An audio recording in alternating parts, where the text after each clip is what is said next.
Hello musici, today is Feria IV Cinerum and so let's study the first antiphon. We are here in this book which is the Graduale de Tempore. Graduale de Tempore, the Editio Medicea, as you can see, 1614, and let's study the antiphon at the beginning here of in the Cinerum, the beginning of the Lent in the Roman Rite, which is not actually the beginning of the Lent in the Ambrosian Rite in Milano and in Lombardy in general, but I mean in the Diocese of Milano, because the Ambrosian Rite starts the Lent directly on Sunday. So today is still in a regular time. Now, in die Cinerum. Sacerdos cum pervenit ad altare, antequam incipiat benedictionem, cinerum a coro cantatus sequens antifona. We have this very beautiful antifona, Exaudi nos Domine, quoniam benigna est misericordia tua, secundum multitudinem miserationum tuarum, et tuarum respice nos Domine. And then a psalmos. Now, let's sing this antiphon, first of all with solmization, and let's identify the tonus and if we have the mixtio, the commixtio of other elements. So we start on G sol re ut, so ut, mi fa sol re fa la sol, breath. Sol, fa, sol, la, sol, fa,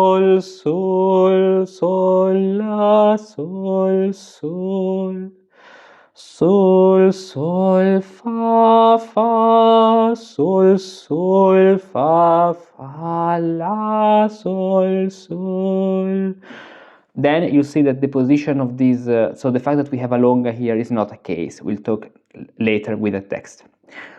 Sol, fa, re, fa, la, la, fa, sol, fa, la, sol, fa, re, fa, sol, fa, mi, re, mi, sol, la, sol, fa, mi, fa, re, sol, fa, mi, fa, ut, re, ut. Okay, and then we have a psalm. So, the finalis of this antiphon is G sol re ut, which means that it can be or the septimus tonus or the octavus tonus. And in this case, we are at the presence of the septimus tonus. How can we say this? First of all, we have the beginning, which starts with ut, mi, fa, sol, which is very idiomatic of the septimus tonus, even because in Cantus Firmus, especially in the Renaissance, there is a particular rule about the septimus and the octavus tonus. These rules say that if we have a chant, which even is in the septimus tonus, but before the first breath, and this is the first breath, so the intonatio, it does not move, it does not touch de sol re, it's considered octavus tonus. Now, this is something which is very important in Renaissance Cantus Firmus. So important that the most important treatises, for example, the one by Pietro Cerone, il Melopeio, clearly state this. Now, I show you an example. Then, to learn more about this, we are in the chapter 8 of the Cantus Firmus course, G sol re ut chant. There is an entire lesson about this fact. Now, very quickly, let's see this example. So you can start learning solmization and Renaissance music here. You can find the link in the description. So let's go to Cantus Firmus in chapter 8, where we have G sol re ut chants. So chapter 8, we are 8 here.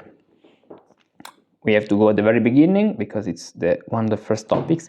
For example, here we have this chant, we should be septimus tonus, because the ambitus is from G sol re ut to G sol re ut, so we have the fourth species of the diapente, ut, re, mi, fa, sol, plus the first species of the diatessaron, re, mi, fa, sol, but because of the fact that non lega a de sol re, non lega de sol re, ut, re, fa, mi, fa, ut is considered octavus tonus. In this case, so the fact that we directly arrive to de sol re is an indication of the septimus tonus. And even we have a reciton which is de sol re, and de sol re is the reciton of the septimus tonus. Now, what can we say about this septimus tonus? This septimus tonus is not complete, I mean, it's not perfectus. Why? Because we lack of one note. We lack of the highest note, which is G sol re ut. So we have ut, re, mi, fa, sol, re, mi, fa. The highest note we have is F, fa, ut. We do not arrive to G sol re ut, which means that this tonus is a septimus tonus imperfectus. And remember that toni perfetti, perfect tones, can only be imperfect in the, I mean, I wanted to say the toni autentici, so the first, the third, the fifth, and the seventh. I cannot, I'm using the other hand, so the seventh can only be imperfect only in the pars intensa, so in the higher part. Why? Because in the lower part we have the finalis, which is G sol re ut, like in this case. So we have a septimus tonus, the seventh tone, imperfectus. But we have one more thing, which is the commixtio. Why do we have the commixtio? We have the commixtio because we have two diapentes, and this is a quite short chant, so two diapentes are more than enough. Commixtio with the primus tonus, where, for example, here you can we can see that we have for two times a diapente, re, fa, la, re, fa, la, which is ascending, and we have another diapente, re, fa, la, re, mi, sol, re, mi, fa, sol, la, re, mi, sol, la, diapente of the primus tonus. So the presence of two ascending diapentes of the primus, of the first species of the diapente, is an indication of the commixtio major imperfecta. Imperfecta because we stay within the range, we do not enlarge any range. So, ut, this is a septimus tonus imperfectus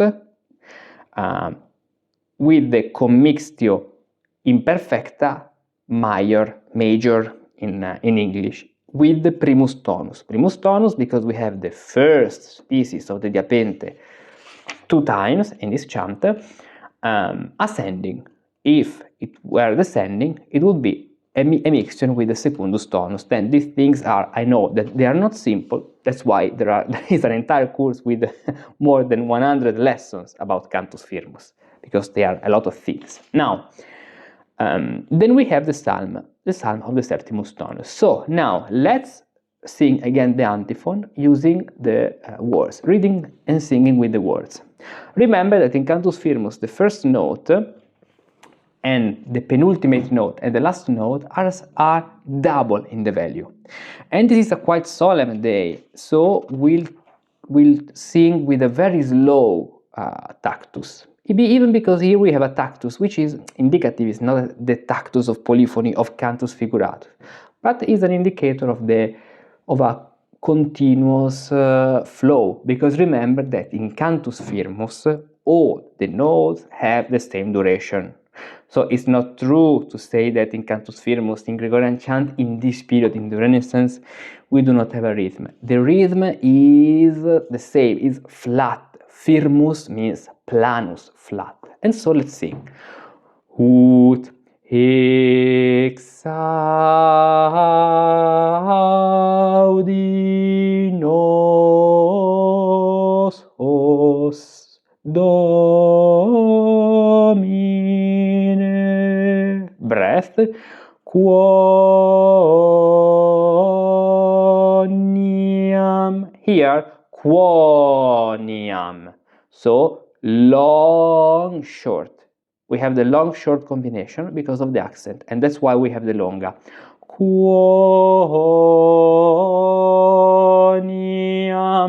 benigna est. Breath. Misericordia misericordia, misericordia. We have the accent, so longa, and this must be should be sung as a semibrevis. So longa and semibrevis. Remember that longa and semibrevis, longa is 1 tactus and a half, cordia, and the semibrevis takes only the half of the brevis. So the longa is not twice the brevis, it's like a brevis with a dot. It's a relationship which works like this. I'll show you here. So if in Cantus Firmus we have this combination, for example, Dominus, written this way, in Cantus Figuratus, it's like if we have something like this, Dominus, so longa, short, and then a regular note, as you can see. So, ut, mi, fa, sol, re, fa, la, sol, sol. We arrived here, misericordia, sol, misericordia tua, breath, secundum multitudine, even here, multitudine, we have the accent, dine, miserationum tuarum.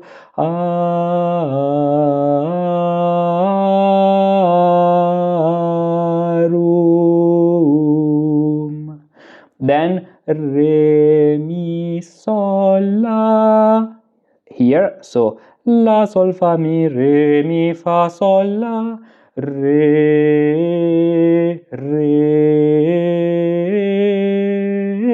respice nos Domine.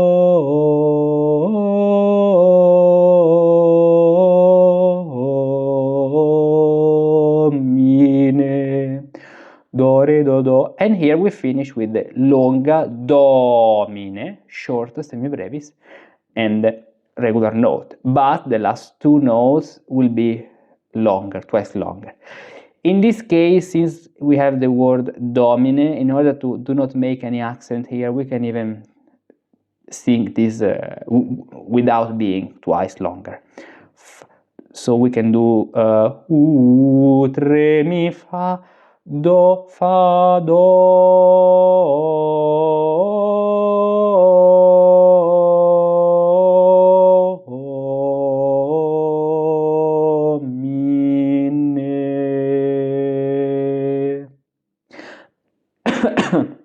and then we start the psalm. The psalm is a psalm of the Septimus Tonus, so do, fa, mi, fa, sol, salvum me fac Deus, quoniam, that's why we have a longa, quoniam, these little letters are M, quoniam intraverunt aquae, usque ad animam meam. Then we have the Gloria. Gloria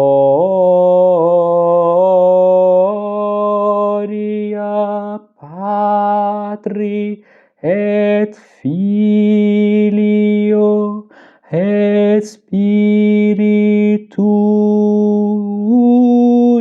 Sancto.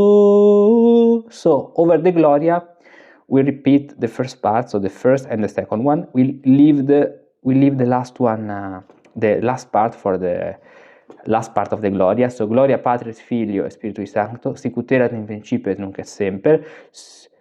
Again, sicut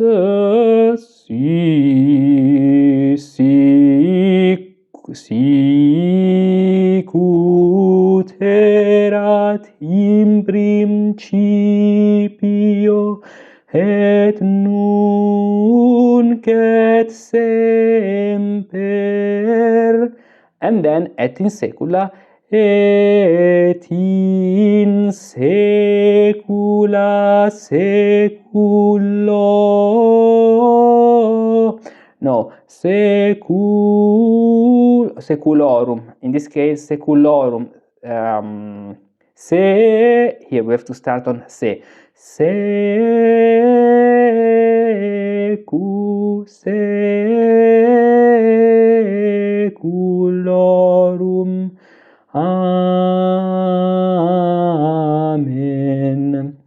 So, sicut erat in principio et nunc et semper, et in secula seculorum. Amen. Remember that this is not written, the Gloria Patris, extensively, because this part of the psalm is for the soloist singer, the two appointed cantors, so they in alternation sing this part. The antiphon, remember, is for the entire choir, but this part is only for it's a soloist part, the psalm and then the Gloria, which must be set over the written notes here. So we do Gloria Patri et Filio et Spiritui Sancto, sicut erat in principio et nunc et semper, et in secula seculorum. Amen.